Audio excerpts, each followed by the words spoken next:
चलिए आज हम करेंगे क्लास 9th मैथ्स का चैप्टर सर्कल्स का। एनसीईआरटी का जो बुक है उसका चैप्टर सर्कल्स का एक बहुत ही इंपॉर्टेंट क्वेश्चन। ये जो क्वेश्चन है ये है एग्जाम्पल नंबर 5।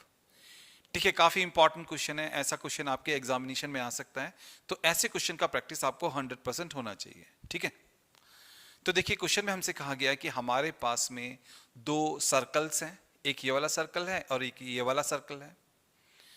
ठीक है, ये दोनों ही सर्कल्स जो हैं एक दूसरे को ए पॉइंट पर एंड बी पॉइंट पर इंटरसेक्ट करते हैं।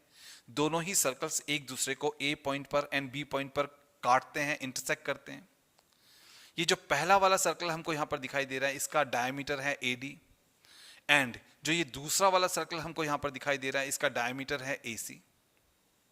क्वेश्चन में हमसे कहा गया है कि अगर हम डी से सी को मिला करके एक लाइन ड्रॉन करते हैं, ठीक है, अगर हम एक ये स्ट्रेट लाइन ड्रॉन करते हैं तो जो बी पॉइंट है ये इस पर लाई करेगा, डीसी के ऊपर लाई करेगा। ये हमने प्रूव करना है। ठीक है, अब देखिए आपने अच्छी तरीके से याद रखना है कि अगर हमारे पास में एक सर्कल है, अगर हम इस सर्कल का कोई भी एक डायमीटर ड्रॉन करते हैं, ठीक है, तो जो ये डायमीटर है इसके कारण से दो सेमी सर्कल्स यहां पर बन जाएंगे।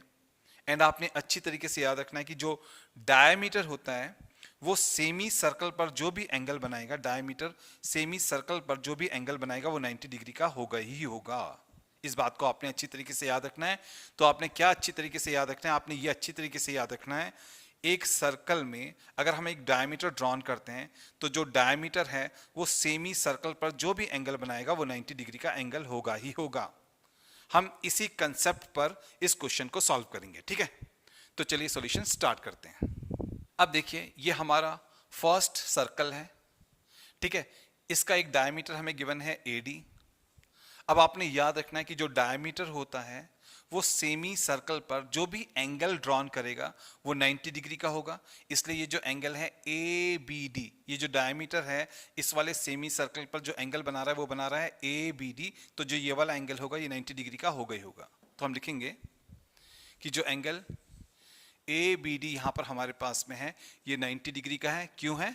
क्योंकि ये angle in a semi circle है। हाँ, अब देखिए जो ये दूसरा सर्कल यहां पर हमारे पास में है, ठीक है, इसका डायमीटर हमें गिवन है AC, और जो ये डायमीटर है इस सेमी सर्कल पर जो एंगल बना रहा है वो बना रहा है ABC। इसलिए ये वाला एंगल भी कितने का होगा? ये भी 90 डिग्री का होगा। तो हम लिखेंगे कि जो एंगल ABC है यहां पर ये भी 90 डिग्री का एंगल है। क्यों है? क्योंकि ये भी एंगल इन सेमी सर्कल है ना, इस कारण से। चलिए अब हम इसको फर्स्ट इक्वेशन सपोज कर लेते हैं, इसे सेकंड इक्वेशन सपोज कर लेते हैं, एंड दोनों को हम ऐड कर लेते हैं। तो हम equation first and equation second को यहां पर ऐड करने जा रहे हैं। तो देखो लेफ्ट हैंड साइड को लेफ्ट हैंड साइड के साथ में यहां पर ऐड करेंगे तो आएगा ABD plus ABC। Right hand side को राइट हैंड साइड के साथ में ऐड करेंगे तो आएगा 90 डिग्री प्लस 90 डिग्री। हाँ, अब देखो यहां पर हमारे पास में है ABD प्लस ABC। अब हम इसको यहां पर देखेंगे। ठीक है, अब देखिए ABD ये वाला एंगल है, ABC ये वाला एंगल है, दोनों यहां पर ऐड हो रहे हैं। ठीक है, ये दोनों ही यहां पर ऐड हो रहे हैं। तो इन दोनों को ऐड करने से, इन दोनों एंगल्स को ऐड करने से हमारे पास में एंगल बनेगा DBC।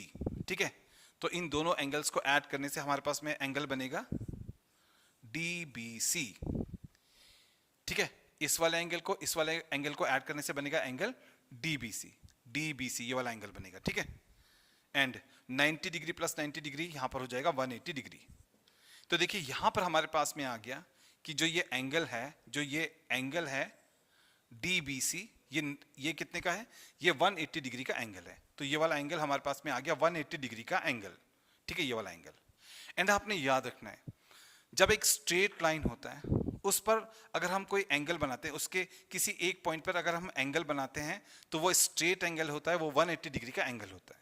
ठीक है, अगर कहीं पर 180 डिग्री का एंगल बन रहा है तो वो स्ट्रेट लाइन पर बनेगा, यानी कि ये जो लाइन है ये स्ट्रेट लाइन होगा। तो हम लिखेंगे क्योंकि DBC एंगल 180 डिग्री का आया है इसलिए जो DBC है, जो DBC है इज अ स्ट्रेट लाइन, वो एक स्ट्रेट लाइन होगा। स्ट्रेट लाइन के ऊपर ही 180 डिग्री का एंगल बनता है।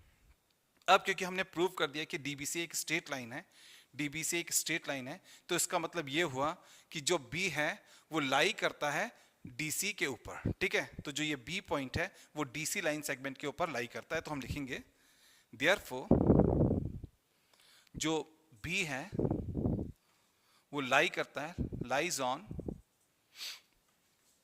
The line segment